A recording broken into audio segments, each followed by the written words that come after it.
What's up mga katropa? Ayan, for today's video, panibagong vlog, panibagong video na naman. At tayo nga ay babalik na sa Laguna para magpatuloy tayo sa ating hanap buhay.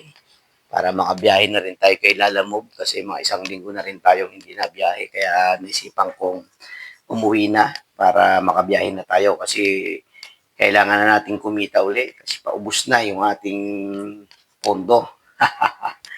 At ayan nga mga tropa, mas napili natin dito na lang dumaan sa Sigsag Road para naman masubukan natin yung tatag ng ating motor. Ayan, kasi medyo matarik-tarik ang daan dito at maganda rin naman yung tanawin. Kaya dito ko talaga mas gustong dumaan kahit na medyo matarik ang daan.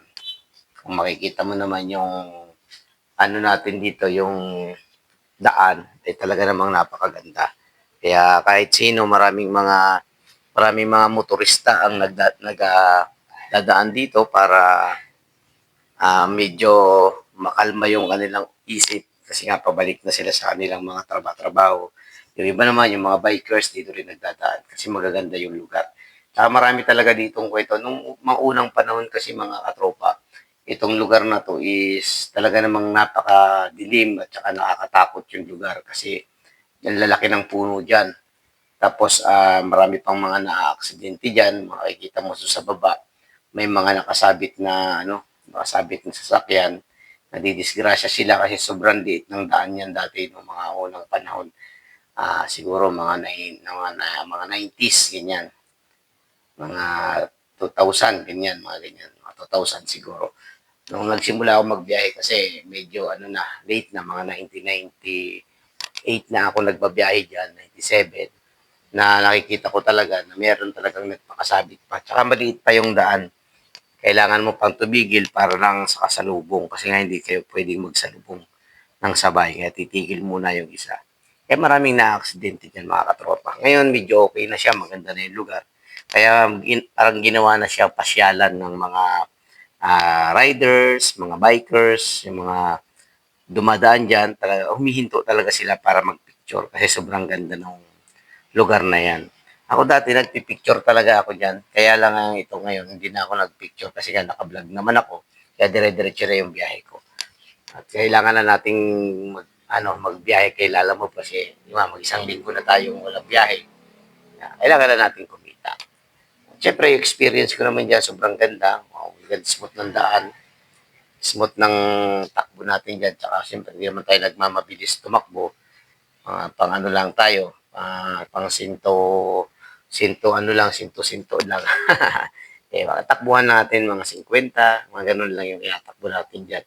Hindi naman tayo masyadong mabilis magpatakbo. Hindi naman mabilis yung motor natin. Tama lang. Takbong pogi ka nga.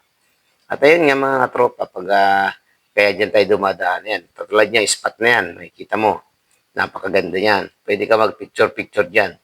Pwede kang tumigil, meron dyan tinitigilan talaga mga riders at mga bikers para magpicture lang. Ngayon medyo hindi sila nagpapahinto ng marami kasi nga may ginagawa dun sa may landslide dun sa unahan, may ginagawa. Kumbaga yung bato lalaglag na kaya tinatanggal na nila. Kaya medyo nagkaroon ng konting traffic dyan. Pero okay lang din naman kasi nga for safety din naman kaya hindi na nila pinatambayan muna kasi may ginagawa. Pero napakaganda ng lugar na yan. Paglampas mo dyan, makikita mo yung mataas na na ginawang recraft tapos may nakalagay na Quezon Province, Sigsag Road. Okay. Makikita mo yan dyan. Pag mga napadaan ka dyan, kung lagi kang pumapasyal dyan, makikita mo naman yan. So, kayo ba mga katropa, nakarating na ba kayo dyan? Comment mo nga kung nakarating na kayo dyan. Maganda yung lugar na yan mga katropa. Talagang ginagawa na nilang yan.